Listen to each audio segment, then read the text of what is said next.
रोहित पवारांची पोलीस चौकशी होण्याची शक्यता आहे। विधिमंडळातलं कोकाटेंचं व्हिडिओ प्रकरण, त्यामुळे माणिकराव कोकाटे यांचा आज जबाब नोंदवलाय। मंत्री माणिकराव कोकाटे प्रकरणामध्ये आमदार रोहित पवारांची पोलीस चौकशी होण्याची शक्यता आहे। विधिमंडळातील माणिकराव कोकाटे यांचा व्हिडिओ कुणी काढला या संदर्भात पोलिसांकडून सखोल तपासणी होणार आहे। या प्रकरणामध्ये पोलिसांनी चौकशी करून अहवाल सादर करण्याच्या सूचना कोर्टाने दिल्यात।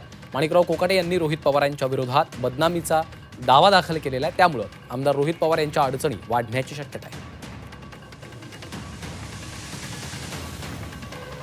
माणिकराव कोकाटे साहेबांचा मागच्या वेळेस व्हेरिफिकेशन झालं, त्याच्यानंतर आज कोर्टाने ते व्हेरिफिकेशनवरचा आधार आणि बेस घेऊन 202 CRPCच्या जुन्या CRPCच्या कलम 202 प्रमाणे पोलीस इन्क्वायरीची ऑर्डर इनिशिएट केलेली आहे। त्याच्यामुळे आता पोलीस इन्क्वायरी होईल आणि त्याचा रिपोर्ट न्यायालयासमोर सबमिट होईल।